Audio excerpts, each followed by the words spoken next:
Hello दोस्तों, मैं Devendra Kumar Chandra academy the guide के यूट्यूब प्लेटफॉर्म में आपका स्वागत करता हूं। चलिए, आज हम एक एमसीक्यूज लेकर के आए हैं आपके लिए, जो कि रहेगा सीजी आर्ट एंड कल्चर का, है ना।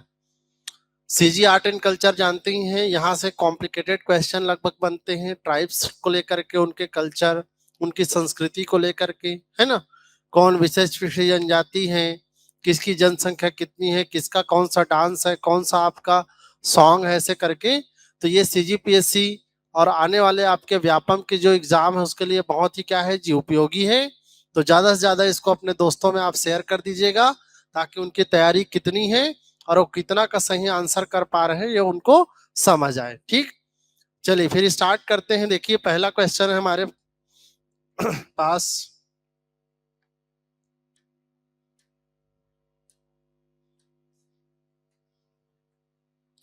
देखिए भाई, पहला क्वेश्चन चलिए पढ़ते हैं। छत्तीसगढ़ राज्य में जनजातीय अनुसंधान एवं प्रशिक्षण संस्थान कहाँ स्थित है? जनजातीय अनुसंधान, ठीक है भाई, जनजातीय अनुसंधान और प्रशिक्षण संस्थान छत्तीसगढ़ में कहां पर है, ये आपको बताना है। ठीक, ऑप्शन कौन कौन सा है जी? देखिए भाई, ऑप्शन रायपुर, भिलाई, जबलपुर, वैसे जबलपुर हो गया है, ठीक है, निमोरा। तो इनमें से कौन से जगह में आपका जनजातीय अनुसंधान केंद्र आपका देखने को मिलेगा? तो याद रखिएगा, ये आपको रायपुर में मिलेगा। कहाँ मिलेगा जी? रायपुर में। इसका बिल्कुल सही उत्तर हो जाएगा रायपुर। ठीक है भाई, और ये आपका 2 सितंबर 2004 को बना था। याद रखेंगे डेट जो मैं बता रहा हूं आपको, 2 सितंबर 2004। ठीक है भाई, 2 सितंबर 2004 को इसका निर्माण किया गया था, जनजातीय अनुसंधान एवं प्रशिक्षण संस्थान का। और यह देश का 15वें नंबर का क्या है जी, जनजातीय अनुसंधान केंद्र है, कह सकते हैं, जो कि जनजातियों के विकास से जुड़े हुए, उनके डेवलपमेंट से जुड़े हुए क्या करता है जी, कार्य करता है। तो याद रखिएगा, छत्तीसगढ़ में जनजातीय अनुसंधान एवं प्रशिक्षण संस्थान कहाँ पे स्थित है पूछे तो रायपुर में है, जिसकी स्थापना कब हुआ जी? 2 सितंबर 2004 को। और ये देश का कौन से नंबर का है अगर पूछे तो क्या लगाएंगे? 15वें नंबर का अनुसंधान केंद्र है। ठीक है, तो ये हो गया हमारा पहला क्वेश्चन। चलिए भाई, हम नेक्स्ट क्वेश्चन की तरफ बढ़ते हैं। देखिए, दूसरा क्वेश्चन हमारा क्या कहता है। देखिए, दूसरा क्वेश्चन देखते हैं। जनगणना 2011 की जनसंख्या के आधार पर छत्तीसगढ़ की निम्नलिखित जनजातियों को आरोही क्रम में सजाइए। आरोही क्रम कहने का मतलब है बढ़ते क्रम में। ठीक है, जो कम जनसंख्या उसको पहले रखेंगे, फिर कौन ज्यादा ज्यादा आपका बढ़ते जाएगा उसको क्रम में जमाना है। और वो भी कौन से सेंसस के आधार पे जी? 2011 जनगणना के आधार पे, इसको भी ध्यान रखना है। तो देखिए कौन कौन से हैं। गोंड है, कमार है, बैगा है और कंवर है। तो अगर आप सबसे कम को नहीं जानते तो सबसे ज्यादा तो आपको पता ही होगा कि 2011 जनगणना के आधार पे छत्तीसगढ़ में 78 लाख जनजाति जनसंख्या है, जिसमें से 42 लाख किसका है जी? गोंड का है। तो गोंड सबसे लास्ट में रहेगा। ठीक है, गोंड हमारा सबसे लास्ट में रहेगा, तो एक आपका सबसे लास्ट में होगा। और गोंड के बाद आपका देखा जाए तो यहाँ पे जो ऑप्शन दिख रहा है वो कंवर का आ जाएगा, तो ये हो जाएगा चौथा। तो देखिए इस सीक्वेंस में हमें जो मिलेगा 1 और 4, तो देखिए 1 और 4 वाला ऑप्शन एक ही मिल रहा है, तो इसका बिल्कुल सही उत्तर हो जाएगा कौन सा जी? C option. याद रखिएगा, ऐसे प्रश्नों में ये आपका कोई दिक्कत नहीं है कि लास्ट की जो बातें हैं आपको पता नहीं है। अगर कोई भी 2 पॉइंट्स आपको पता है तो इसका आंसर आप निकाल सकते हैं। ठीक, याद रखिएगा, दूसरा क्वेश्चन का बिल्कुल सही उत्तर हो जाएगा कौन सा जी? C option. सबसे बड़ा जनजाति समूह गोंड, फिर कौन है जी? कंवर, उसके बाद कौन है जी? बैगा यहाँ पर, और उसके बाद कौन है? कमार। याद रखेंगे। ठीक, चलिए भाई नेक्स्ट क्वेश्चन देखते हैं, 3rd नंबर का क्वेश्चन। राष्ट्रीय अनुसूचित जाति आयोग की स्थापना भारतीय संविधान के किस अनुच्छेद के तहत की गई है?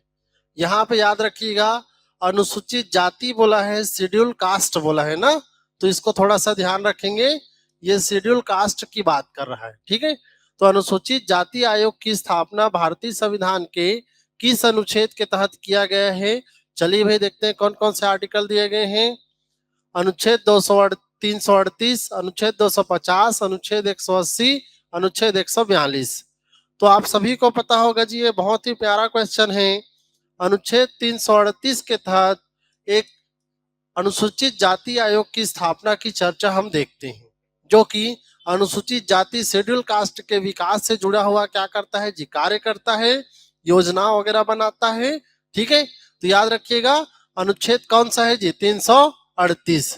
अगर इसी में आपको पूछता शेड्यूल ट्राइब्स के लिए, एसटी के लिए, अगर एसटी के लिए पूछता तो याद रखना आर्टिकल 338 ए, ठीक है भाई।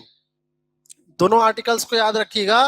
अनुसूचित जाति वाला आर्टिकल पूछे तो क्या लगाएंगे जी, 338। अनुसूचित जनजाति शेड्यूल ट्राइब्स वाला अगर पूछे तो क्या लगाएंगे, 338 ए के तहत शेड्यूल ट्राइब्स आपका कमीशन की स्थापना का प्रावधान हम देखते हैं, ठीक है, याद रखना। थर्ड क्वेश्चन का बिल्कुल सही उत्तर कौन सा हो जाएगा जी, ए ऑप्शन। चलिए नेक्स्ट क्वेश्चन देखिए भाई। देखिए फोर्थ नंबर का क्वेश्चन, चलिए पढ़ते हैं। छत्तीसगढ़ में घोषित अनुसूचित क्षेत्र के संबंध में निम्नलिखित में से कौन कौन से सही हैं? आपको बताना है कि छत्तीसगढ़ में जो अनुसूचित जिले या अनुसूचित क्षेत्र के रूप में घोषित है, उनमें से यहाँ पर कौन कौन सा प्रेजेंट है, ठीक है।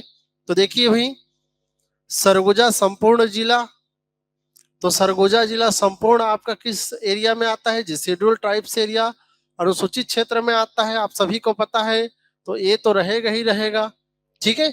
कोरबा संपूर्ण जिला, ये है कि नहीं है जी, ये भी आपका आता है ट्राइब्स, ठीक है। और कौन सा आ जाएगा, जसपुर संपूर्ण जिला। लेकिन रायगढ़ को हम संपूर्ण जिला को आपका अनुसूचित क्षेत्र नहीं कह सकते, क्योंकि ये आंशिक अनुसूचित जिला की कैटेगरी में आता है, आंशिक अनुसूचित जिला, ठीक है भाई।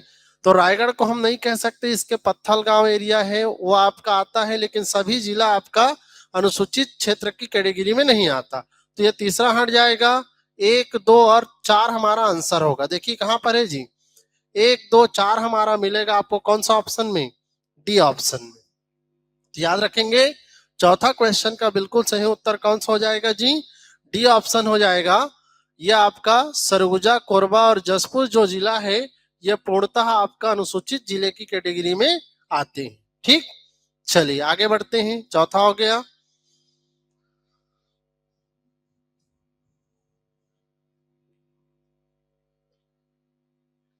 चलिए भाई पांचवा क्वेश्चन की तरफ चलते हैं। आप लोग भी कॉपी पेन उठा करके रखिएगा, है ना, और कुछ कुछ जो एक्स्ट्रा पॉइंट पे बताते जाता हूं उसको आप नोट करते हुए चलिएगा, ताकि आपका रिवीजन हो जाए। चलिए भाई पांचवा क्वेश्चन देखते हैं। कुछ अनुसूचित जनजातियों को पीवीटीजी के रूप में वर्गीकृत करने का आधार क्या है? यहाँ पे कई लोग ये आपको नहीं समझ पाएंगे कि ये पीवीटीजी क्या है। तो पीवीटीजी का मतलब होता है पर्टिकुलर वल्नरेबल ट्राइबल ग्रुप, जिसको हम हिंदी में कहते हैं विशेष पिछड़ी जनजाति। क्या बोलते हैं जी, विशेष पिछड़ी जनजाति, ठीक है। जनजातियों में भी ऐसी जनजाति जो कि ज्यादा पिछड़े हुए हैं, उसको हम पीवीटीजी कहते हैं, पर्टिकुलर वल्नरेबल ट्राइबल ग्रुप, याद रखिएगा। तो विशेष पिछड़ी जनजाति के संबंध में देखिए क्या पूछा गया है जी, कुछ अनुसूचित जनजातियों को पीवीटीजी के रूप में वर्गीकृत करने का आधार क्या है, उसका बेस क्या है, किसे हम विशेष पिछड़ी जनजाति की कैटेगरी में रखेंगे। तो आप सभी को पता होगा, ये बार बार अभी सीजीपीएससी व्यापम में पूछा जा रहा है। इसके 4 मानक हमें देखने को मिलता है। कौन कौन से 4 मानक जी? पहला मानक कहता है कि उस जनजाति का या तो जनसंख्या स्थिर हो गया हो या फिर घट रहा हो। जैसे कि 10 है तो 10 ही है, 10 से 11 नहीं हो रहा है बल्कि 9 हो जा रहा है, ठीक। दूसरा मानक कहता है कि उनमें साक्षरता दर 2% से भी क्या हो जी, कम हो, शिक्षा आपका बहुत पिछड़ा हुआ हो। तीसरा कहता है उनका आर्थिक जीवन कृषि से पूर्व का हो, जैसे कि शिकार करके मांस खाना या कुछ कुछ कंदमूल खा करके जीवन यापन करना आदि आदिम जीवन पद्धति हो। ऐसे 4 मानकों का हमें आपका आकलन देखने को मिलता है। तो चलिए देखते हैं भाई। आधार क्या है, तो जाति नहीं है, घटती जनसंख्या, स्टैटिक जनसंख्या, ठीक है, जनसंख्या घट रही हो, स्टैटिक हो, रुक गई होगा, तो ये बिल्कुल सही है। दूसरा, साक्षरता की निम्न स्तर, इसमें भी याद रखना 2% से भी कम साक्षरता की बात करता है, तो ये भी सही है। लिंग अनुपात ये नहीं है, तो इसका 2 और 3 सही हो जाएगा। 2 और 3 कहां पर है जी, डी ऑप्शन में, तो इसका बिल्कुल सही उत्तर डी ऑप्शन होगा। याद रखिएगा, 5वें नंबर का क्वेश्चन का बिल्कुल सही उत्तर कौन सा हो जाएगा जी, डी ऑप्शन होगा। ठीक, चलिए भाई नेक्स्ट देखते हैं 6वां क्वेश्चन। इस राज्य की निम्नलिखित जनजातियां विशेष पिछड़ी जनजाति श्रेणी में आते हैं। ये व्यापम और पीएससी का फेवरेट क्वेश्चन है कि कौन सी जनजातियां हमारे छत्तीसगढ़ में जो विशेष पिछड़ी जनजाति की कैटेगरी में आते हैं, पीवीटीजी की कैटेगरी में आते हैं। तो आप सभी को पता होगा टोटल हमारे छत्तीसगढ़ में 7 विशेष पिछड़ी जनजाति हैं, जिसमें से केंद्र द्वारा 5 घोषित किया गया है और 2 आपका राज्य द्वारा आपका घोषित किया गया है। तो चलिए भाई देखते हैं कौन कौन से यहाँ पे विशेष पिछड़ी जनजाति की कैटेगरी में आते हैं। चलिए, केंद्र द्वारा मैं 5 को लिख देता हूं और राज्य द्वारा भी 2 को लिख देता हूं, फिर इसमें से हम चयन कर लेंगे। ये रिवीजन क्लास है भाई, याद रखेंगे ना। देखिए, केंद्र द्वारा आपका अबूझ माड़िया, अबूझ माड़िया, बैगा, बिरहोर, कमार और पहाड़ी कोरवा, ये 5 जनजातियों को विशेष पिछड़ी जनजाति की कैटेगरी में रखा गया है। याद रखिएगा कौन कौन से, अबूझमाड़िया, बैगा, बिरहोर, कमार और पहाड़ी कोरवा। राज्य सरकार के द्वारा भी 2 घोषित है, पंडो और भुंजिया, खाए होंगे आलू भुंजिया, ठीक है, तो याद रखना पंडो और भुंजिया। तो चलिए भाई देख लेते हैं यहाँ पे कौन कौन है। देखिए, अबूझमाड़िया है, बिरहोर है, अगर ये इनमें है क्या, नहीं है, नगेशिया भी नहीं है, तो ये दोनों कट जाएंगे। हमारे 2 ही यहाँ पे लिखे हैं, देखिए अबूझमाड़िया और कौन सा जी, बिरहोर, जो कि विशेष पिछड़ी जनजाति की कैटेगरी में यहाँ पे है। तो देखिए कौन सा ऑप्शन है जी, 1 और 3। 1 और 3 किस ऑप्शन में है, सी ऑप्शन में, तो सी इसका बिल्कुल सही उत्तर हो जाएगा। चीजों को डेप्थ में पढ़े रहेंगे तो क्वेश्चन कितना भी कॉम्प्लिकेट दे, आप आराम से उसको सॉल्व कर सकते हैं। इसीलिए चीजों को थोड़ा अच्छे से पढ़ के जाना है ना एग्जाम में। चलिए भाई नेक्स्ट क्वेश्चन देखते हैं 7वें नंबर का।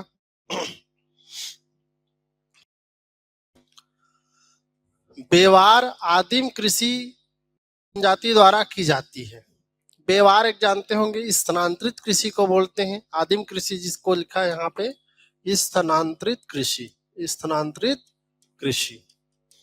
और ये स्थानांतरित कृषि के बारे से जानते होंगे, ट्राइबल्स एरिया में, ट्राइबल्स लोग कह सकते हैं, जंगल के एक पर्टिकुलर में जाते हैं, वहां पर पेड़ पौधों को काट देते हैं, जमीन को उपजाऊ बना करके कृषि करते हैं, 1-2 फसल लेने के बाद इस जगह को छोड़ देते हैं और यही प्रोसेस कहीं और पे करते हैं।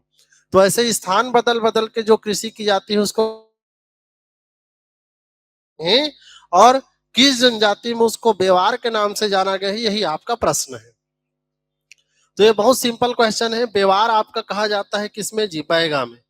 बैगा जनजाति है जो स्थानांतरित कृषि करते हैं, उसको किस नाम से जानते हैं पूछे तो क्या लगाना है, बेवार नाम से जानते हैं। तो 7 नंबर का याद रखना, डी ऑप्शन सही होगा।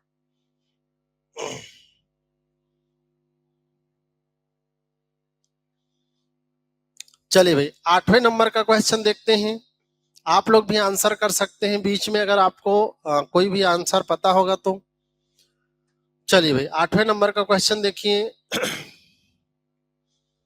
छत्तीसगढ़ के बैगा आदिवासी पेड़ की पूजा करते हैं। किस पेड़ की पूजा करते हैं, डॉट है मतलब रिक्त स्थान है तो बैगा जनजाति इनमें से कौन सी पेड़ की पूजा करते हैं आपको बताना है। चलिए भाई देखते हैं, सागौन, बीजा, साजा कि साल।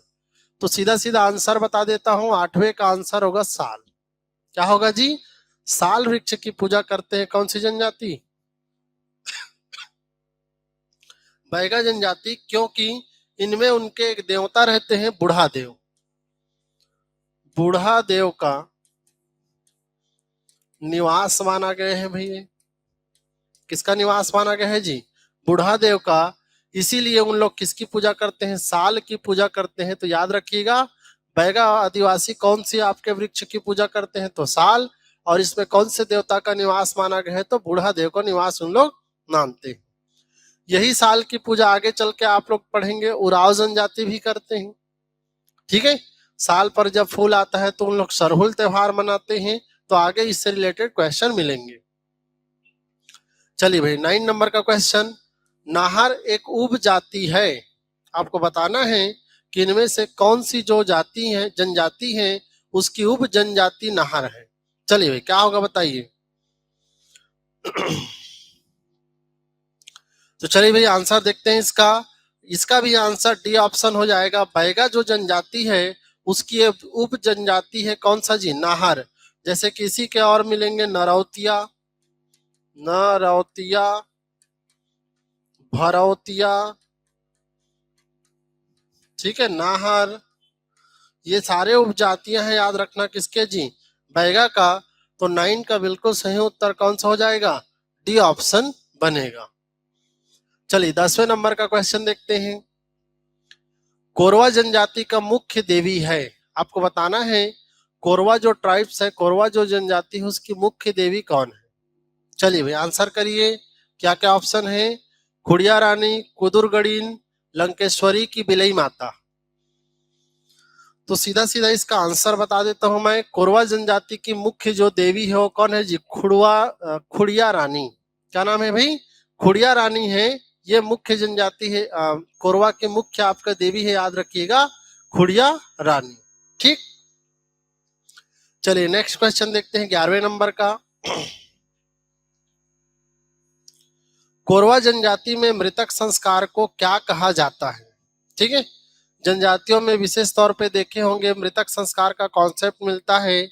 कई लोग खंभा गाड़ देते हैं प्रतीक स्तंभ के रूप में, कई लोग आपका पत्थर को रख देते हैं। ठीक है, जैसे हमारे सामान्य जातियों में हम देखेंगे तो विशेष तौर पे मठ बनाने का नियम अभी चल रहा है। ठीक है, हम एक प्रतीक चिन्ह के रूप में बनाते हैं। तो वही पूछा गया है कि कोरवा ट्राइब्स में मृतक संस्कार को क्या कहा जाता है। ठीक है, तो देखिए भाई इनमें से कौन कौन सा है? दमनट, ढाना, नवाघानी की मरनी। तो इसका आंसर याद रखिएगा, कोरवा जनजाति में मृतक संस्कार को नवाघानी के नाम से जानते हैं। किस नाम से जी? नवाघानी। और 10वां दिन जो संस्कार, 10वां दिन जो भोज देते हैं उसको कुमारी भात कहते हैं। क्या कहते हैं जी? कुमारी भात के नाम से जानते हैं। जो 10वां दिन भोज देते हैं, जैसे हम 10 कर्म के दिन खाना खिलाते हैं ना, तो जो मृतक संस्कार है उसको आपका नवाघानी, और 10वां दिन जो भोज देते हैं उसको क्या बोलते हैं जी? कुमारी भात के नाम से जानते हैं। तो याद रखना 11वें नंबर के क्वेश्चन का बिल्कुल सही उत्तर हो जाएगा कौन सा? C option.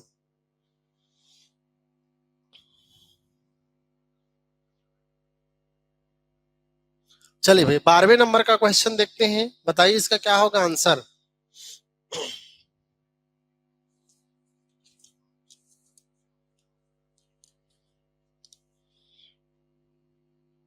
चलिए भाई देखते हैं,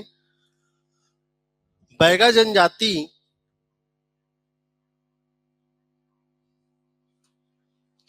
बैगा जनजाति छत्तीसगढ़ के किस जिले में प्रमुख रूप से निवास करते हैं? ठीक है, बैगा जनजाति का निवास स्थान बताना है कि प्रमुखता वो कहाँ पे निवास करते हैं। चलिए भी देखते हैं, सीधा आंसर ही देखते हैं हम लोग। बैगा जनजाति जानते होंगे, इसको हम पढ़ते हैं कि ये मैकल सेडी क्षेत्र में निवास करते हैं। कौन से क्षेत्र में जी? मैकल सेडी क्षेत्र में। जो मैकल सेडी का रेंज है उस एरिया में निवास करते हैं। और इनमें से एक ही एरिया है जो कि मैकल सेडी का रेंज है। देखिए, बिलासपुर, कवर्धा, राजनांदगांव और कौन जी? मुंगेली। ठीक है, अब ये बिलासपुर के जगह में आजकल क्या दे सकता है, गौरेला पेंड्रा मरवाही दे सकता है, जो कि इसी से अलग हुआ है। तो कंफ्यूज नहीं होना है। ये आपके जिलों में विशेष तौर पे हमें कौन सी जनजाति देखने को मिलेगा जी, बैगा जनजाति। तो 12वें नंबर का बिल्कुल सही उत्तर बनेगा कौन सा ऑप्शन, ए ऑप्शन। याद रखिएगा, ए इसका बिल्कुल सही उत्तर हो जाएगा। 13 नंबर का क्वेश्चन, भुंजिया अनुसूचित जनजाति का लाल बंगला क्या है। भुंजिया जो ट्राइब्स है, जो कि एक विशेष पिछड़ी जनजाति भी है, जानते होंगे। इनमें लाल बंगला शब्द का अर्थ क्या है, ये बार बार पूछा जाता है और बहुत ही कॉमन क्वेश्चन है। तो लाल बंगला इसमें कहा जाता है किसको जी, रसोई घर को। जहाँ पे लोग खाना बनाते हैं उस जगह को क्या बोलते हैं जी, लाल बंगला। इसी को कई लोग, जैसे कि रसोई घर को कई लोग रांधड़ घर बोलते हैं, रांधड़ घर। कई लोग रंधनी कुरिया बोल देते हैं, रंधनी कुरिया। तो ये सीजी कल्चर, सीजी आपका लैंग्वेज में आपका कह सकते हैं, रसोई घर के लिए अलग अलग नाम हमें देखने को मिलता है। तो याद रखिएगा, भुंजिया जनजाति में लाल बंगला का संबंध किससे है पूछे तो क्या लगाना है जी, रसोई घर से। चलिए भाई 14 नंबर का क्वेश्चन देखते हैं।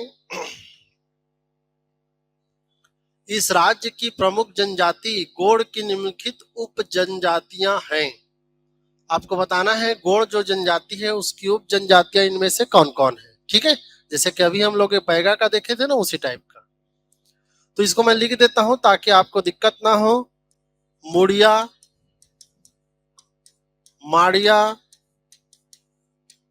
अबूज माड़िया, दोरला, ये सारी जो जनजातियां हैं ये आपका उप जातियां हैं, उप जनजातियां हैं किसकी जी, गोंड की। तो देखिए कौन कौन से ऑप्शन मिल रहा है जी हमें, डोरला मिल रहा है, माड़िया मिल रहा है और मुड़िया मिल रहा है। ठीक है, हलवा नहीं है ना। तो 2 3 4, 2 3 4 कहाँ है जी, डी ऑप्शन में। तो इसका बिल्कुल सही उत्तर हो जाएगा 14वें नंबर के क्वेश्चन का डी ऑप्शन। याद रखेंगे।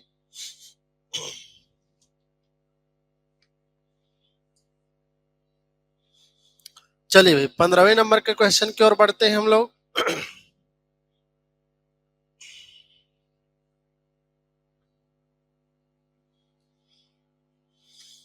चलिए 15वां नंबर का क्वेश्चन पढ़ते हैं।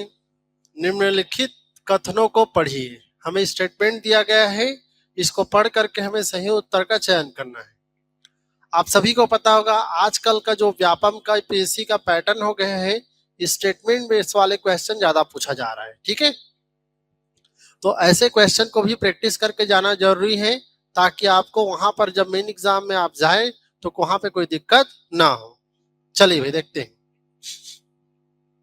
छत्तीसगढ़ की सबसे प्रमुख जनजाति गोंड है, क्या ये सही है जी, प्रमुख सबसे बड़ी जनजाति गोंड है, बिल्कुल सही। यह स्टेटमेंट क्या है जी, सही है। दूसरा, गोंड द्रविड़ियन समूह की भाषा की बोली का बोलते हैं, क्या ये द्रविड़ भाषा समूह की बोलियों का प्रयोग करते हैं, तो ये भी बिल्कुल सही है। ठीक है, ये द्रविड़ियन भाषा बोली का प्रयोग करते हैं, याद रखिएगा। तीसरा, गोंड छत्तीसगढ़ के दक्षिणी भाग में निवास करते हैं। तो आप सभी को पता होगा जिसको हम आज के डेट में क्या बोलते हैं जी, बस्तर संभाग। ठीक है, और बस्तर को गोंडों की भूमि कहते हैं, गोंडों की क्या बोलते हैं जी, भूमि के नाम से जानते हैं। तो याद रखिएगा बस्तर के दक्षिणी हमारे जो छत्तीसगढ़ है वहां पे गोंड ट्राइब्स आपको देखने को मिलेगा। ठीक, तो ये तीनों ही स्टेटमेंट क्या हो जाएगा जी, सही हो जाएगा। इसका बिल्कुल सही उत्तर बनेगा कौन सा ऑप्शन, ए ऑप्शन। याद रखिएगा ये तीनों ही स्टेटमेंट क्या है जी, सही है। चलिए नेक्स्ट देखते हैं 16 नंबर का। निम्नलिखित में से हनालगट्टा स्मृति स्तंभ कौन सी अनुसूचित जनजाति बनाते हैं। देखिए आ गया, एक मृतक के अभी संस्कार देखे थे, ये स्मृति स्तंभ है। लास्ट में जब उनको दफनाते हैं उसके बाद कौन सा आपका करते हैं, है ना। देखिए भाई, निम्नलिखित में से हनालगट्टा स्मृति स्तंभ कौन सी अनुसूचित जनजाति बनाते हैं, कौन कौन सा ऑप्शन है, कमार, बिंझवार, भैना, माड़िया। बताओ जी कौन होगा, अनालगट्टा।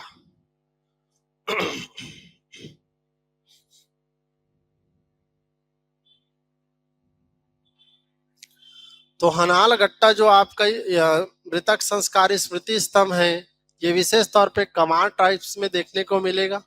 ठीक है, तो याद रखना 16 नंबर का जो आंसर होगा ए ऑप्शन सही होगा। ठीक, चलिए नेक्स्ट देखते हैं 17 नंबर का क्वेश्चन। देखिए भाई, बस्तर जिले के कोंडागांव तहसील में खाली स्थान मुरिया जनजातियों के देवता है। याद रखना, यहाँ पे एक एरिया भी दे दिया है। बस्तर जिले के कोंडागांव तहसील, ये पुराना क्वेश्चन होगा। बस्तर जिला कोंडागांव तहसील, आज के डेट में कोंडागांव एक डिस्ट्रिक्ट है। ठीक है, तो कोंडागांव क्षेत्र में मुरिया जनजातियों के प्रमुख देवता कौन है, ये आपका क्वेश्चन है। तो सीधा सीधा इसका आंसर याद रखना, बस्तर संभाग में कोंडागांव जिले में मुरिया जनजाति के प्रमुख देवता बुद्ध देव, या जिसको हम बूढ़ा देव के नाम से जानते हैं, ये आपका इसका आंसर हो जाएगा। ठीक है, तो 17 नंबर का आंसर याद रखना डी ऑप्शन मिलेगा। चलिए आगे बढ़ते हैं। देखिए भैया 18वें नंबर का प्रश्न क्या है। डोरला जनजाति पूर्व में किस नाम से जानी जाती थी। डोरला जनजाति को हम और पहले टाइम पीरियड में किस अन्य नाम से जानते थे, ये आपका क्वेश्चन पूछा गया है। देखिए, मारिया, मुरिया, बुजमाड़िया की कोया, तो याद रखिएगा ये विशेष तौर पे बीजापुर है ना, दंतेवाड़ा, सुकमा, इस क्षेत्र में पाए जाते हैं, और इनको पहले कोया के नाम से भी जानते थे, कोया दोरला। ठीक है भाई, तो कोया दोरला आपका एक ही है कह सकते हैं, जो विशेष तौर पे बीजापुर, दंतेवाड़ा, सुकमा के क्षेत्र में पाए जाते हैं। तो इसका बिल्कुल सही उत्तर डी ऑप्शन हो जाएगा। कौन सा ऑप्शन जी, डी ऑप्शन।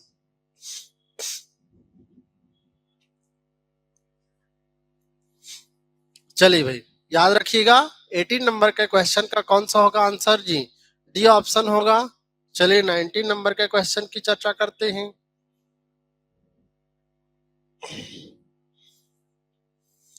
देखिए भाई 19वां क्वेश्चन, हलवा जनजाति में ककई पानी किसे दिया जाता है। देखिए, ककई पानी का संबंध हमारे छत्तीसगढ़ में सिर्फ जनजातियों में नहीं, सामान्य जातियों में भी देखने को मिलता है।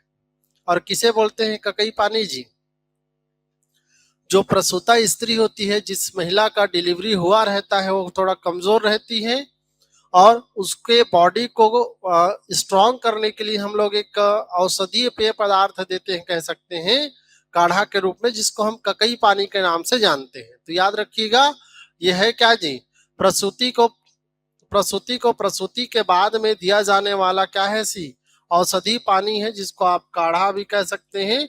तो जो दिया जाता है उसी को क्या बोलते हैं जी, ककई पानी के नाम से जानते हैं। तो याद रखिएगा 19 नंबर का बिल्कुल सही उत्तर कौन सा हो जाएगा जी, ए ऑप्शन।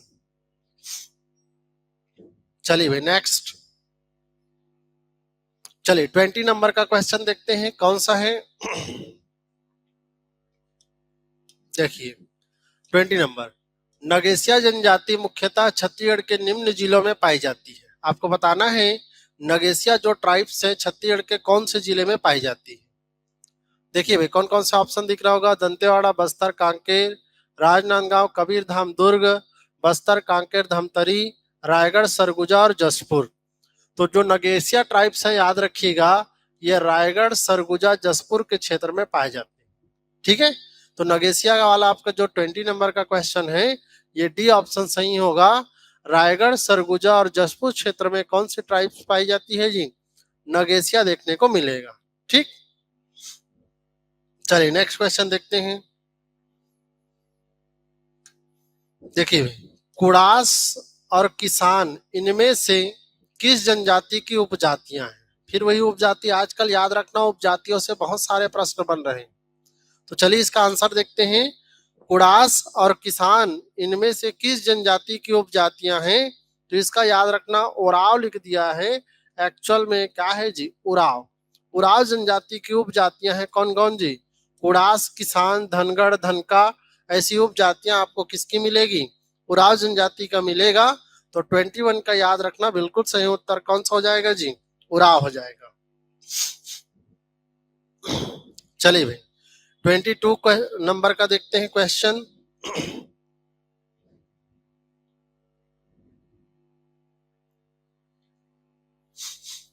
देखिए आजकल के पैटर्न में क्वेश्चन क्या हो रहे हैं, एक तो कूट में क्वेश्चन दे रहे हैं, दूसरा स्टेटमेंट वाले क्वेश्चन दे रहे हैं।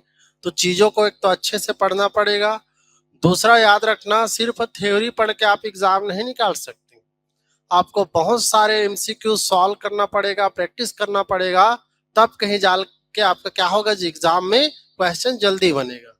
ठीक, तो इसी प्रैक्टिस को हम करवाने के लिए कह सकते हैं समर्पित है चंद्रा एकेडमी द गाइड, जो बीच बीच में आपको एमसीक्यू सीरीज लेकर के आता है। तो चलिए भाई कंटिन्यू करते हैं। देखिए 22 नंबर का क्वेश्चन,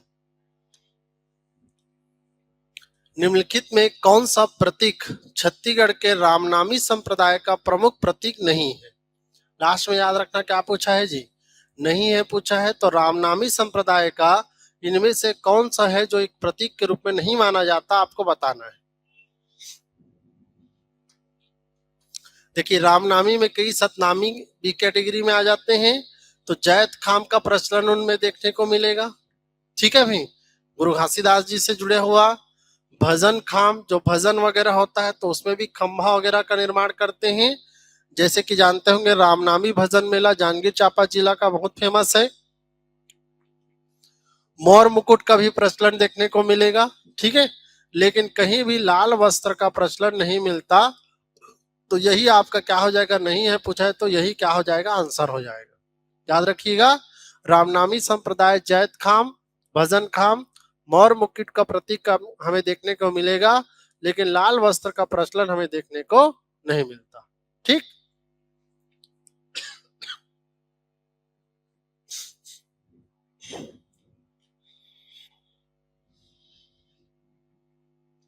चलिए भाई 23 नंबर का क्वेश्चन देखते हैं। देखिए 23, बेटिया प्रथा का प्रचलन किस क्षेत्र में है, बताना है। बेटिया बेटिया प्रथा का प्रचलन छत्तीसगढ़ के किस क्षेत्र में है। पहली बात तो कई लोग यही नहीं समझ पा रहे होंगे कि बेटिया प्रथा क्या है।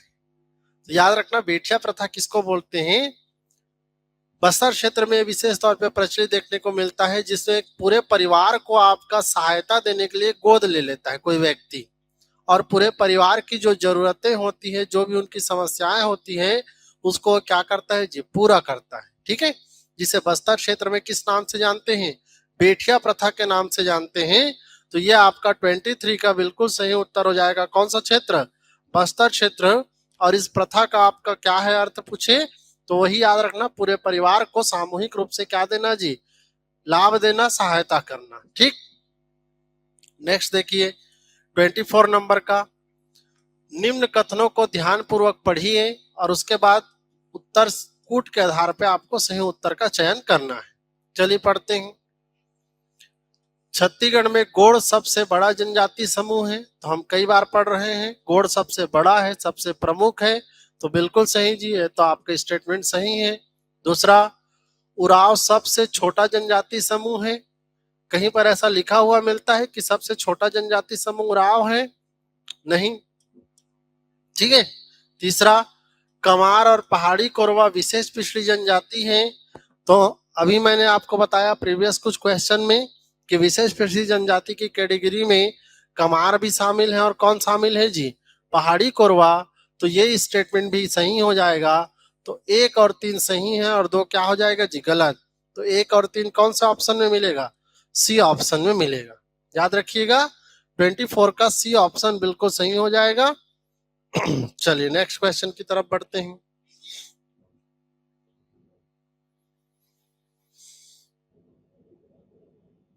चलिए भाई 24 नंबर का देखते हैं, 24 नंबर के क्वेश्चन का क्या होगा सही उत्तर। चलिए आप लोग भी बनाने का प्रयास करिए भाई।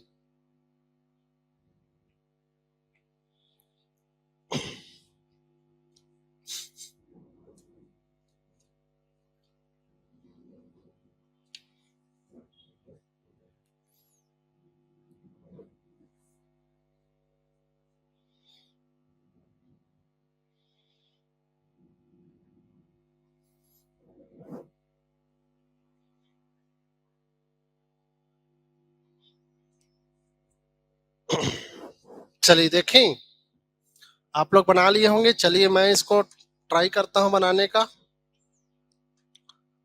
एक साइड में जनजाति दिया है, दूसरे साइड में उसका निवास क्षेत्र जिला दिया है, तो आपको मैच करना है कि कौन सी जनजाति का निवास क्षेत्र कौन सा है। तो देखिए भाई, पहाड़ी कोरवा जो जनजाति है विशेष तौर पे कोरबा जसपुर के क्षेत्र में, तो यहाँ पर कौन सा है जी, देखिए जसपुर आपका दिया है, तो ये जसपुर से आपका मैच हो जाएगा।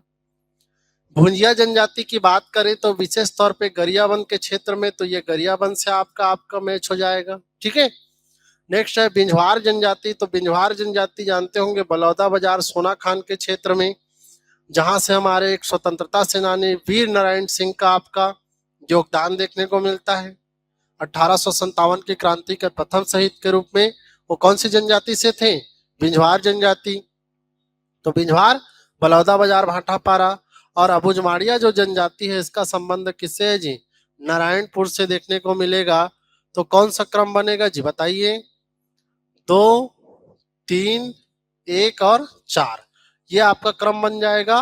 2, 3, 1 और 4 कहाँ पे है जी, 2, 3, 1 और 4 कौन सा ऑप्शन, सी ऑप्शन में मिलेगा। तो 25 नंबर के क्वेश्चन का बिल्कुल सही उत्तर कौन सा हो जाएगा जी, सी ऑप्शन। ठीक है, चलिए भाई नेक्स्ट देखते हैं। 26 नंबर देखिए, 26 नंबर के क्वेश्चन का देखते हैं। चलिए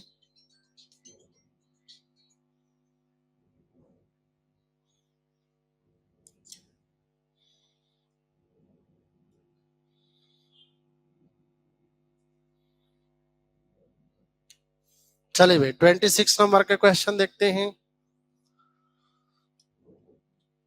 26 ना, निम्नलिखित कथनों को पढ़िए। हमें फिर स्टेटमेंट वाले क्वेश्चन मिलेंगे। कोरवा जनजाति की पंचायत म्यारी कहलाती है, क्या यह स्टेटमेंट सही है, तो बिल्कुल सही जी, कोरवा जनजाति की जो पंचायत है म्यारी कहलाती है। उत्तरी छत्तीसगढ़ में भोटिया जनजाति पाई जाती है, तो ऐसा हमें कहीं पे देखने को नहीं मिलता भोटिया वगैरह। ठीक है, तो यह आपका रॉन्ग हो जाएगा। कुड़ुक उराव जनजाति की भाषा या बोली है, तो कुड़ुक उराव जनजाति की भाषा या बोली है, बिल्कुल सही है भाई। कुड़ुक याद रखिएगा, कुड़ुक कुरुक लिखा है, ये कुड़ुक भी लिखा रहता है ऐसे करके, कुड़ुक याद रखेंगे। धनका उराव जनजाति की उप जनजाति है, धनका धांगड़ अभी हम लोग पढ़े थे, तो बिल्कुल सही, ये भी आपका सही हो जाएगा। तो 1, 3 और 4 सही है, 2 गलत है। 1, 3 और 4 देखिए खोजते हैं भाई, 1, 3 और 4 आपको कौन सा ऑप्शन में मिलेगा, बी ऑप्शन में मिलेगा।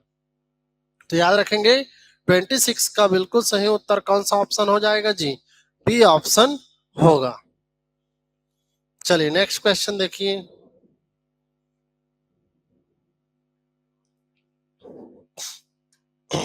देखिए भाई 27 नंबर का क्वेश्चन, निम्नलिखित में से किस तत्व विज्ञानी ने इस राज्य की मुरिया जनजाति के घोटुल पर एक अध्ययन परक विवरण दिया है।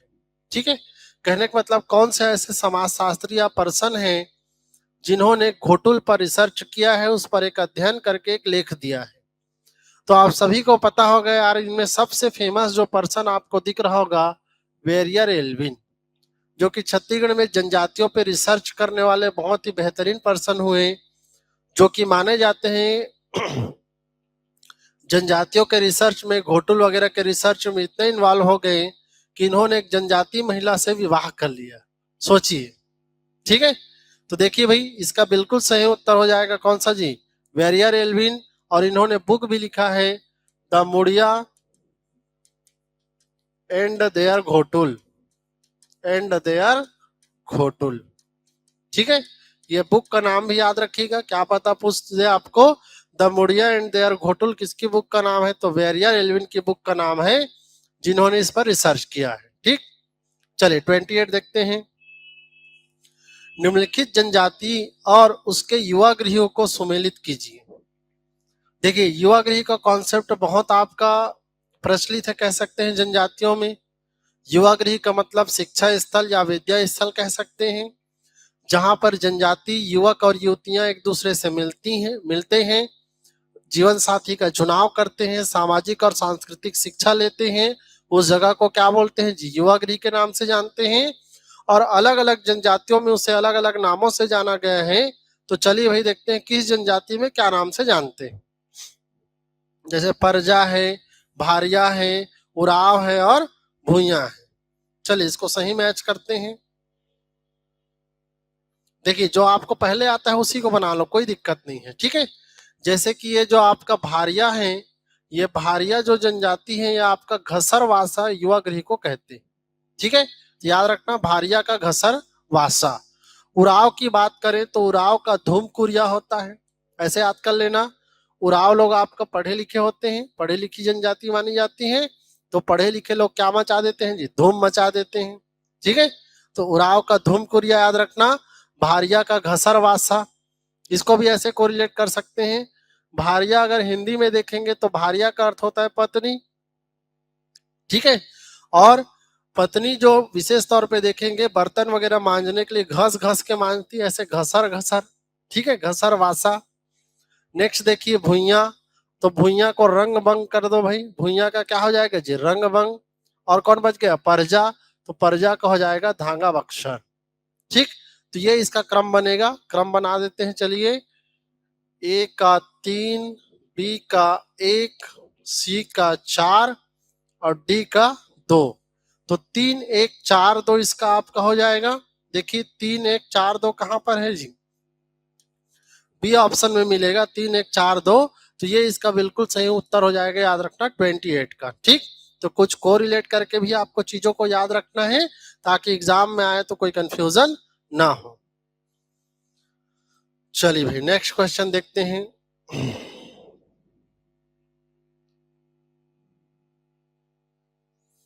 चलिए भाई देखते हैं 29 नंबर का क्वेश्चन देखिए।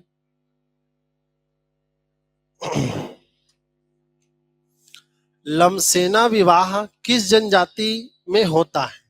ठीक है, जनजाति और उनका विवाह संस्कार बहुत इंपॉर्टेंट है। अलग अलग जनजातियों में अलग अलग प्रकार की विवाह संस्कार देखने को मिलेगा, जिसमें एक विवाह है लमसेना, जिसको हम सेवा विवाह के नाम से भी जानते हैं।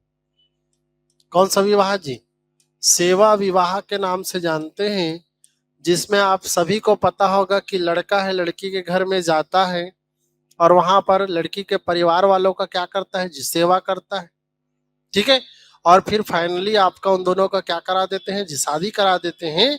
इसे हम लमसेना विवाह के नाम से जानते हैं और ये विशेष तौर पे हमारे गौड़ जनजातियों में प्रचलित है। याद रखना 29 का बिल्कुल सही उत्तर कौन सा ऑप्शन होगा जी? सी ऑप्शन होगा। चलिए भाई 30 नंबर का क्वेश्चन देखिए। निम्न में से कौन सी जोड़ी जनजातियों का विवाह का प्रकार और उसका अर्थ सुमेलित नहीं है? याद रखना जब भी नहीं है वाला दिया है तो एक बार उसको हाईलाइट कर लेना, ठीक है। तो कौन सा जो जनजाति और उनका विवाह संस्कार है सुमेलित नहीं है, आपको बताना है। तो चलिए भाई देखते हैं। पैसे तुर क्या है जी? पैसे तुर। तो पैसे तुर यहाँ पे लिखा है बड़ों की सहमति से विवाह। क्या ये सही है? तो मेरे ख्याल से यही तो क्या है जी? गलत है। पैसे तुर विवाह हम उसको कहते हैं जिसमें लड़का है लड़की को खरीद लेता है, कह सकते हैं पैसा दे करके विवाह करता है, ठीक है। बड़ों की सहमति से विवाह नहीं होता। तो इसका बिल्कुल आपका सही उत्तर यही हो जाएगा। लमसेना सेवा विवाह है, गुरावट विनिमय विवाह है, पारिंग धन वधु मूल्य देकर विवाह करना। तो ये आपका याद रखना ए ऑप्शन इसका गलत होगा। इसीलिए 30 का आंसर कौन सा हो जाएगा जी? ए ऑप्शन होगा।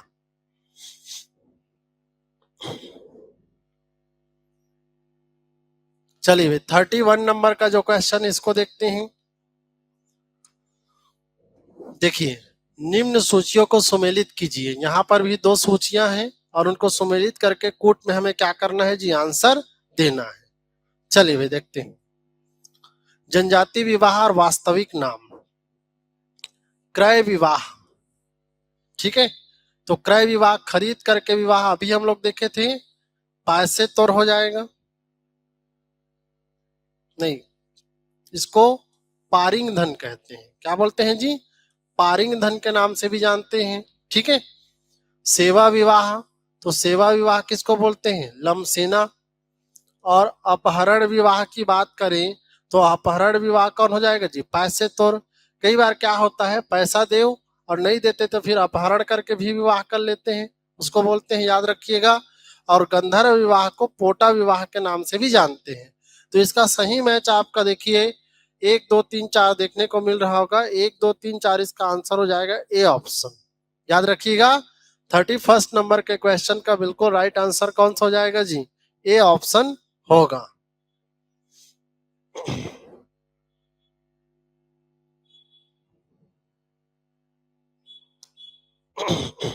चलिए भाई नेक्स्ट देखते हैं 32 नंबर के क्वेश्चन का आंसर क्या होगा। देखिए, विवाह का प्रकार जिसमें जाति के अंदर विवाहिक संबंध, 1 मिनट दिख नहीं रहा है, हाँ, विवाह का एक प्रकार जिसमें जाति के अंदर ही वैवाहिक संबंध बनाए जाते हैं उसे कहते हैं। क्वेश्चन ये बोल रहा है कि कौन सा ऐसा विवाह है जो कि अपने ही जाति के अंदर में की जाती है, उसको किस नाम से जानते हैं। तो लगभग हमारे समाज में यही नियम है कि एक जाति है, अपने ही जाति पर क्या करेगा जी, विवाह करेगा, गोत्र अलग हो। याद रखना, सम जातीय विवाह होता है लेकिन सम गोत्री विवाह नहीं होता। ठीक है, विषम गोत्री विवाह का प्रचलन हमारे समाज में होता है, चाहे जनजाति की बात करें चाहे जातियों की बात करें। एक दूसरे का जो लड़का और लड़की है जाति समान रहे लेकिन गोत्र क्या हो जी, अलग अलग हो, ऐसा देखने को मिलता है। ठीक, तो देखिए भाई उसको क्या बोलते हैं जी, यहाँ पे सीमान जाति से होगा तो उसको अंतः विवाह कहेंगे, समान जाति में विवाह होना, आंतरिक विवाह होना। तो याद रखना 32 का बिल्कुल सही उत्तर सी ऑप्शन होगा। चलिए नेक्स्ट देखते हैं 33 नंबर का क्वेश्चन। वेदमती और कपालिक सुने होंगे, छत्तीसगढ़ के किस लोक नृत्य की 2 प्रमुख नाट्य शैलियां हैं या गायन शैलियां, नाट्य शैली भी कह सकते हो या गायन शैलियां। ठीक है भाई, तो देखिए वेदमती और कपालिक दोनों ही आपका जानते होंगे किससे जुड़ा हुआ है जी, ये आपका पंडवानी से जुड़ा हुआ है। पंडवानी के गायन की 2 शैलियां हैं, एक है वेदमती और एक क्या है जी, कपालिक। ठीक है, वेदमती का और क्या है जी, कपालिक। वेदमती में क्या होता है तो विधि सम्मत बैठ करके गायन होता है, इसमें विधि सम्मत बैठकर गायन किया जाता है, गायन और कथावाचन होता है। जबकि कपालिक की बात करें तो कपालिक में क्या होता है, इसमें गायन के साथ साथ आपका नृत्य क्या होता है जी, डांस भी करते हैं। ठीक है, गायन के साथ साथ नृत्य भी किया जाता है, अभिनय भी किया जाता है। तो इसको हम कपालिक शैली कहते हैं। जैसे कि तीजन बाई का नाम सुने होंगे, शांति बाई का नाम सुने होंगे, उषा बाई का नाम सुने होंगे, जो कि कपालिक शैली के हैं। वेदमती शैली में आप जानते होंगे पूनाराम निषाद, ठीक है, झाड़ू राम देवांगन, ये सब नाम आता है। तो ये पंडवानी की 2 शैलियां हैं, याद रखना कैसे कैसे होता है उसको भी मैंने थोड़ा एक्सप्लेन कर दिया। ठीक, चलिए आगे बढ़ते हैं।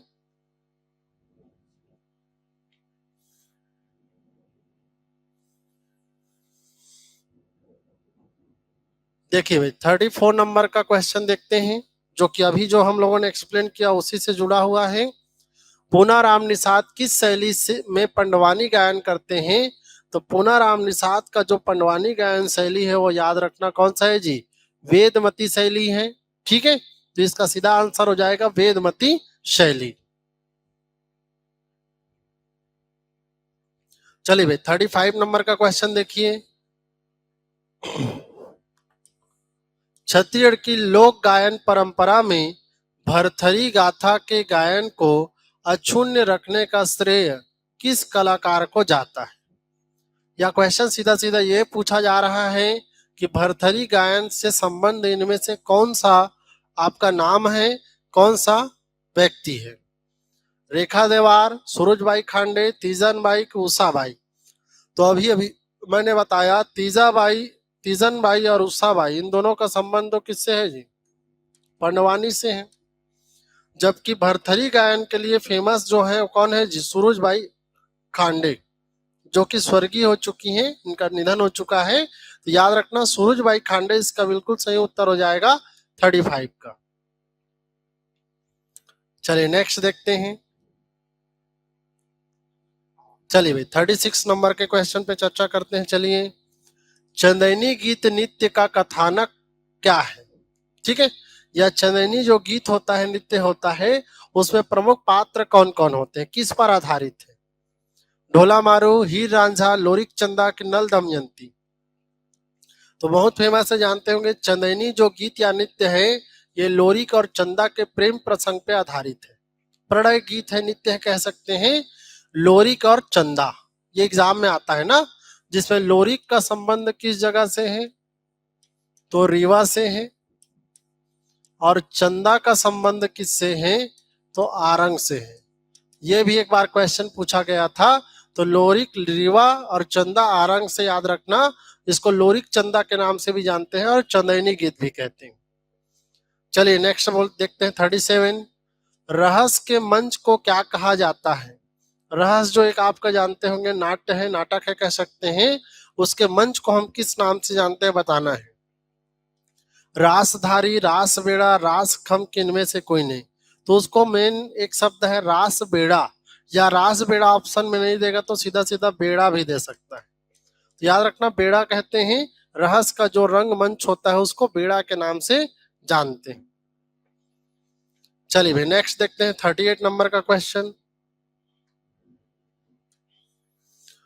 सोनहा बिहान के संस्थापक कौन है? बहुत फेमस क्वेश्चन है, बताइए सोनहा बिहान इनमें से किस, सोनहा बिहान के निर्माणकर्ता संस्थापक कौन है, बताइए जी।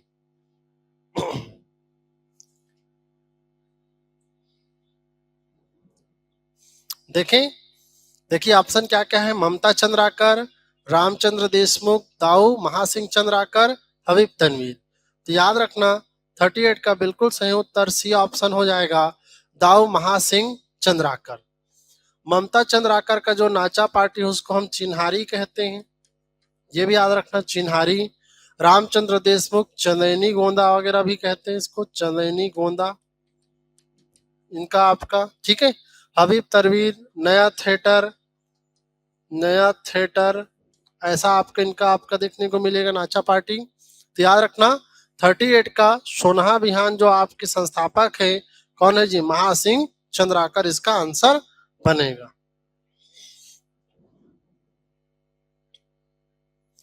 चलिए 39 नंबर का देखते हैं। चलिए भाई 39 नंबर का देखिए, इसका क्या होगा आंसर। देखिए, निम्नलिखित में से कौन सा कथन छत्तीसगढ़ के जनजाति लोक नाट्य भतरा नाट के संबंध में सही है? भतरा नाट जानते होंगे, भतरा जनजाति करती है। भतरा नाट के नाम से बहुत फेमस है, जिसको उड़िया नाट भी कहते हैं। इसका संबंध किससे है देखते हैं। चलिए सही है संबंध में वो बताना है। यह बड़े रंगमंच पर खेला जाता है, क्या यह सही है? दूसरा, इसकी विषय वस्तु पौराणिक कथाओं पर आधारित होती है। तीसरा, इसमें स्त्री और पुरुष दोनों भाग लेते हैं। चौथा, नाटक के पात्रों का मेकअप नहीं होता। तो आप सभी को पता है कोई भी नाटक खेलते हैं तो पात्र को मेकअप तो जरूर होगा, ये तो कैंसल हो जाएगा। मेरे ख्याल से ये जो आपका भतरा नाट इसमें ओनली पुरुष लोग भाग लेते हैं, तो ये भी आपका कैंसल हो जाएगा। यह एक बड़े रंगमंच पर खेला जाता है, तो भाई सामान्यता उतना बड़ा रंगमंच पे नहीं होता, तो ये भी हो जाएगा। इसका बिल्कुल सही उत्तर बी ऑप्शन होगा। इसकी विषय वस्तु पौराणिक कथा पर क्या होती है जी? आधारित होती है। पौराणिक कथा कहने का मतलब जैसे कि कंस के वध, ठीक है, कीचक का वध, या फिर रावण का वध, इस प्रकार की पौराणिक कथाओं पे आधारित होता है भतरा नाट, याद रखिएगा। तो ये बी ऑप्शन बिल्कुल सही हो जाएगा। चलिए भाई नेक्स्ट देखते हैं 40 नंबर का क्वेश्चन। जोकर और परी किस लोक नाट्य से संबंधित हैं? आपको बताना है जोकर और परी का संबंध किस लोक नाटक से है। गम्मत, दही कांदो, रहस, पंडवानी। तो सीधा सीधा आंसर याद रखना, गम्मत का संबंध इससे है। गम्मत में हास्य, ठीक है, हास्य या व्यंग करने के लिए विशेष तौर पे जोकर और परी का प्रचलन हम देखते हैं, जो कि हंसी मजाक करते हैं। और हंसी मजाक के ही माध्यम से कभी कभी सामाजिक बुराइयों पे कटाक्ष करते हैं। याद रखिएगा, इनका संबंध गम्मत से है। चलिए भाई नेक्स्ट देखते हैं 41 नंबर का। देखिए, सूची 1 को सूची 2 से सुमेलित करके कूट में आंसर देना है। एक तरफ लोक कला है, दूसरी तरफ कलाकार है। ठीक है, चलिए भाई देखते हैं। चंदैनी गोंदा, नाचा, पंडवानी, भरथरी। तो अभी अभी मैंने बताया था आपको, चंदैनी गोंदा का संबंध किससे है जी? रामचंद्र देशमुख के नाचा पार्टी का नाम क्या है? चंदैनी गोंदा। और देहाती कला मंच 2 इनका याद रखिएगा। नाचा के भीष्म पितामह हम किसको बोलते हैं जी? दाऊ दुलार सिंह मंदरा जी को। तो ये आपका इससे मैच हो जाएगा। पंडवानी की बात करें तो झाड़ू राम देवांगन है। भरथरी की बात करें तो सूरज भाई खांडे। तो ये इनका आपका सही मैच हो जाएगा, याद रखेंगे। 2 3 4 1। तो 2 3 4 1 कहाँ है जी? 2 3 4 1 आपको मिलेगा ए ऑप्शन में। तो 41 का बिल्कुल सही उत्तर कौन सा बनेगा जी? ए ऑप्शन बनेगा। ठीक, याद रखना, 41 का ए ऑप्शन बिल्कुल सही होगा। चलिए आगे बढ़ते हैं।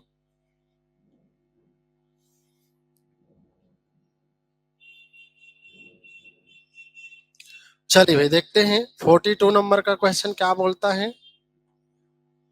राउत नाचा नृत्य कब किया जाता है? राउत नाचा का संबंध इनमें से कौन से टाइम पीरियड से है आपको बताना है। दीपावली के तुरंत बाद, होली के तुरंत बाद, दशहरा के तुरंत बाद, हरेली के तुरंत बाद।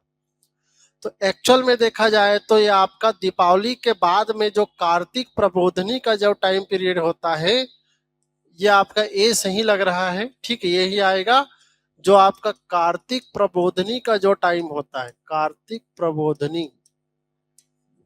ठीक है भाई, इस टाइम पीरियड में हम राउत नाचा का प्रचलन देखते हैं।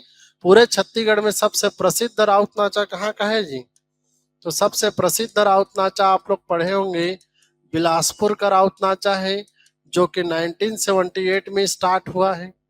ठीक है, करंट अफेयर में देख लीजिएगा कि ये 2025 में दो राउत नाचा हुआ। ये आपका कौन से क्रम का राउत नाचा हुआ? ठीक, ताकि आपका प्रश्न अगर आए तो दिक्कत ना हो।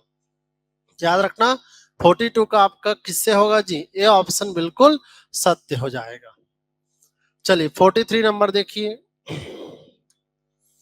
इस राज्य के जनजातीय लोगों द्वारा निम्नलिखित में से कौन सा लोक नृत्य किया जाता है जो कृषि परंपरा पर आधारित है?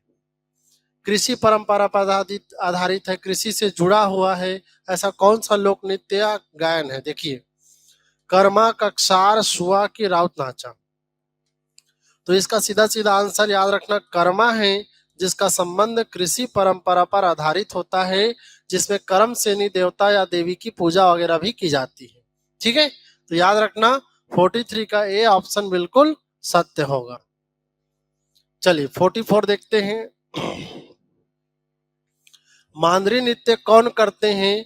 तो मांदरी नृत्य जो है मुरिया जनजाति करते हैं। और मुरिया जनजाति का युवा गृह क्या है जी? इसका युवा गृह है घोटुल। और इसी घोटुल परिसर में किया जाता है कौन सा जी? मांदरी नृत्य। तो याद रखिएगा, घोटुल परिसर में किया जाता है मुरिया जनजाति के द्वारा कौन सा नृत्य जी? मांदरी नृत्य। चलिए नेक्स्ट 45 देखिए। किस नृत्य में गौर आखेट का अभिनय होता है? गौर आखेट मतलब बायसन हान या गौर एक आपका जानवर कह सकते हैं, उसको मारने का अभिनय किया जाता है कौन से इनमें से नाटक में? माओ पाटा, कक्षार, हुलको पाटा की डिटोंग। चलिए भाई इसका आंसर करेंगे, क्या होगा आंसर?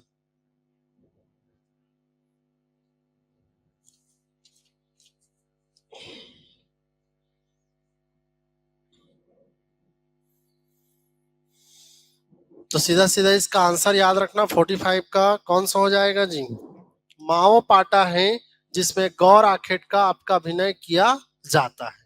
ठीक, चलिए नेक्स्ट देखते हैं। देखिए भाई 46 नंबर का क्वेश्चन। दमनत नृत्य किस जनजाति में प्रसिद्ध है? दमनत नृत्य याद रखना कई बार पीएससी और व्यापम में पूछ चुका है कि किस जनजाति से जुड़ा हुआ है और किस अवसर पे करते हैं।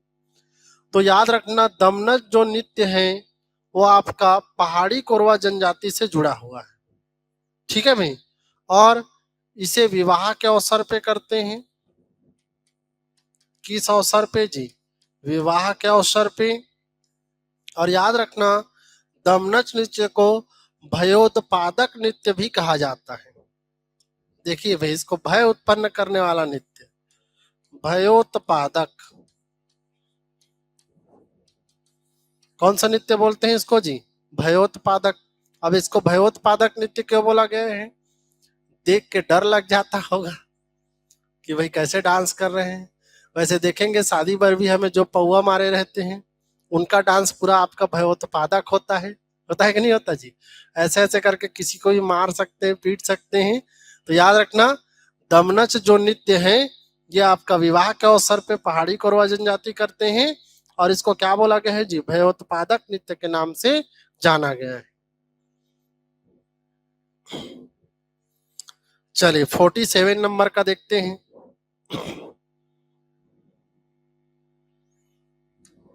देखिए भाई, निम्नलिखित को सुमेलित कीजिए। सही मिलान करना है। एक साइड में नृत्य है, लोक नृत्य, और एक साइड में जनजाति। तो चलिए देखते हैं भाई, इसको सही मिलान कर लेते हैं हम लोग। देखिए, जो पता है उसी को पहले बना लो, कोई दिक्कत नहीं। सरहुल, तो सरहुल जो लोक नृत्य है ये विशेष तौर पे आपका जानते होंगे उराव ट्राइब्स में। ठीक है, उराव का एक त्योहार भी होता है सरहुल। गौर की बात करें तो गौर नृत्य जिसको हम क्या बोलते हैं जी?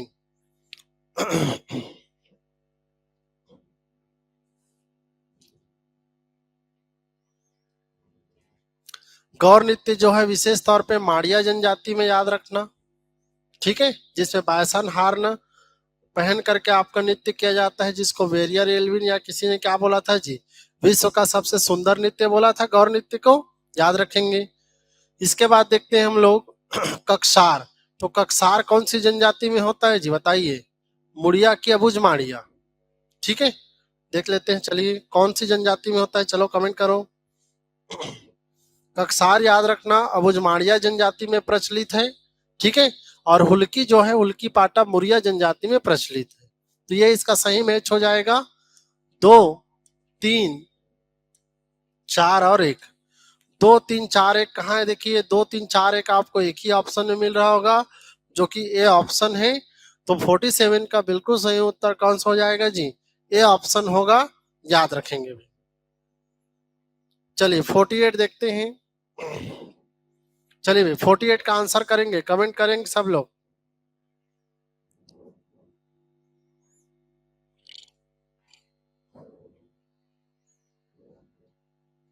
चलिए देखते हैं। सुआ गीत किस त्योहार से संबंधित है? आपको बताना है सुआ जो गीत है वो कौन से इनमें से त्योहार से संबंधित है? दशहरा, हरेली, दीपावली की होली? तो बहुत बेसिक सा चीज है जी। सुआ जो गीत है वो हमारे दीपावली के अवसर पे आपका किया जाता है मैदानी क्षेत्र में, जिसमें विशेष तौर पे लड़कियां या महिलाएं भाग लेती हैं। ठीक है, तो याद रखिएगा, सुआ गीत किस त्योहार से जुड़ा हुआ है? तो क्या लगाएंगे? दीपावली इसका उत्तर हो जाएगा। चलिए 49 नंबर देखते हैं क्वेश्चन। सूची मिलान करना है। एक साइड में हमें दिया गया है आपका गीत, एक साइड में दिया गया है अवसर। किस अवसर पे उसको करते हैं? जवारा गीत, भोजली गीत, गौरा गीत, ददरिया गीत। देखिए भाई, चलिए देखते हैं।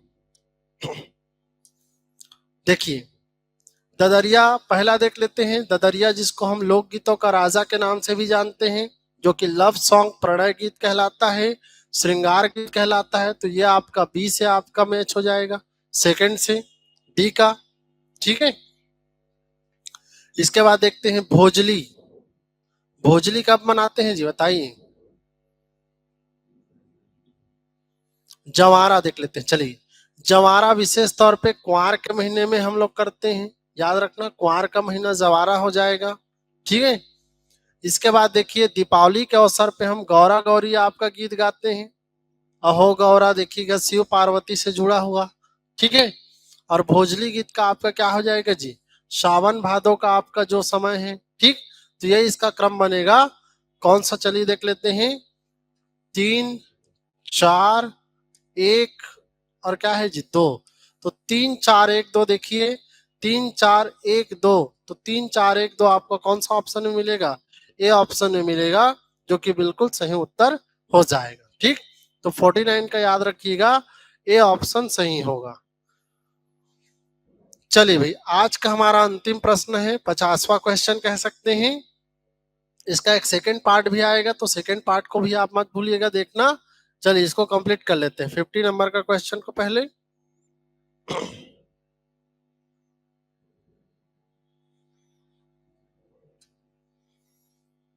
चलिए भाई, 50 नंबर का क्वेश्चन देखते हैं। छत्तीसगढ़ का सोहर लोकगीत निम्नलिखित में से किस अवसर पर गाया? दूल्हे के आगमन के समय, गौने के समय, छेरछेरा त्योहार में। तो याद रखना, ये बहुत ही सिंपल क्वेश्चन है। सोहर जो गीत है बच्चे के जन्म के समय गाते हैं, ठीक है। और बच्चे से जुड़े हुए कुछ गीत को यहाँ पर और लिख देता हूं मैं, जैसे कि सधौरी गीत गाते हैं। कौन सा गीत जी? सधौरी। एक पूछा है सोहर गीत, ठीक है। तो सोहर गीत और सधौरी याद रखिएगा। सधौरी गीत जो गर्भवती महिला होती है, उसका जब 7 माह कंप्लीट हो जाता है, तब हम लोग कौन सा गीत गाते हैं जी? सधौरी गीत, जिसको देखेंगे छत्तीसगढ़ी में सधौरी रोटी खिलाना भी बोलते हैं। और सोहर गीत की बात करेंगे तो ये बच्चे के जन्म के समय आपका, ठीक है। एक छठी गीत भी कहते हैं। कौन सा गीत जी? छठी गीत, जो कि आपका छठवां दिन में जो बच्चे का हम षष्ठी मनाते हैं, छठी मनाते हैं, उसमें गाते हैं, ठीक है। तो ये बच्चे के जन्म से जुड़े हुए कुछ गीत याद रखिएगा। तो ये आपका हो जाएगा ए ऑप्शन बिल्कुल सही, ठीक। तो चलिए, ये 50 क्वेश्चन हमारे कंप्लीट होते हैं। इसके सेकंड पार्ट के लिए आप जरूर इस चैनल को आपका देखते रहिएगा, नोटिफिकेशन को देखते रहिएगा। अगर चैनल में नए हैं तो चैनल को सब्सक्राइब कर लीजिए, ताकि सारे जो हमारे आपके नोटिफिकेशन है वो आपको मिलती रहे। वीडियो कैसा लगता है इसको जरूर कमेंट किया कीजिए, आपके कमेंट से हमें मोटिवेशन मिलता है। Chandra academy the guide new batch आपका सीजीपीएससी व्यापम के लाते रहते हैं, तो आ करके अपनी तैयारी को और आपका बेहतर कीजिए और एक पोस्ट सेलेक्ट हो जाइए, ठीक है। बोलिए जय भारत, जय छत्तीसगढ़।